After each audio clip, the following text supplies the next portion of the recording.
Nasaan kaya si Bok? Ay, ere. Bok! Ay! Eh, nilibot kita sa halamanan mo eh. Oh, paano bang, ano ba atin? Ha? Ano ba atin? Eh, naglibot ako rito. Namumroblema ako sa mga, ano ko, mga halaman. Bakit? Aba, eh, biruin mo ba kayo isang puno eh, umaano ng isang bundle? Eh di ka ganda, tumahan ka ng mara eh. Ay, namumroblema nga ako, Bok. Eh, ala namang makuha mga mitas. Naka po, ano? Matinding umani, Bok. Ay, Masama pala, Bok, yung napatabahan ko ng mga, ano, pinatabahan ko ng mga tayo ng butik eh.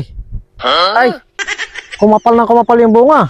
ako naman, may naghatol naman sa akin ng pagpapataba. Nung pormero, ako naman problema at ayaw magsipamunga ng mga sili ko naman. Oo. Eh, ang nangyari, may naghatol sa akin na patabaan ko raw nung mga tayo naman daw ng lamok.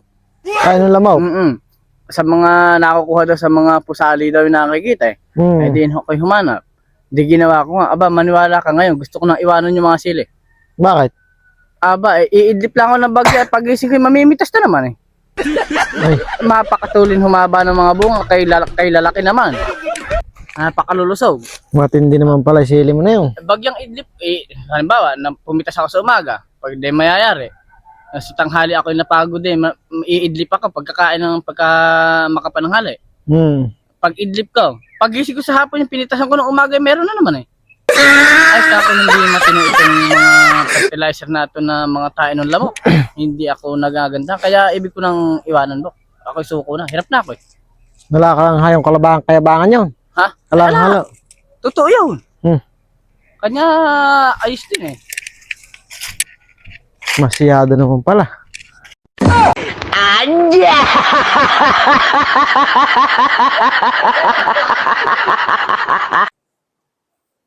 Maniwala kang itong ampalayan ko natin. Napakaganda. Kinikita na ito eh. Sukat ganito. Ay.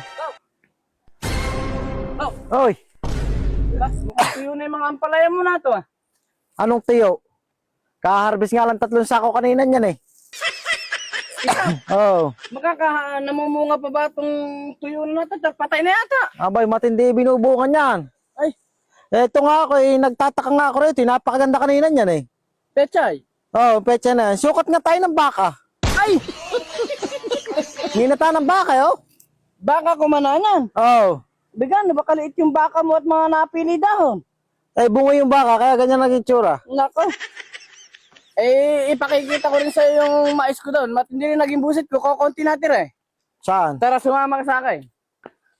Abay, yung mga mais ko na yan, Bok.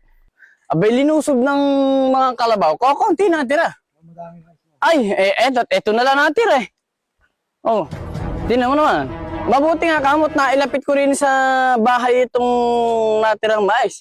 Ay, kung kamukha nung iba na yung karamihan eh, nailayo-layo ko. Yung nang nasa malalayo na yun, nung lusubin ng kalabaw, ng mga kalabaw dun, Bok, isang katutak na kalabaw. Nakaakyat sa mais. Kinakain mga talbos. Inakyat ng mga kalabaw yung mais ko.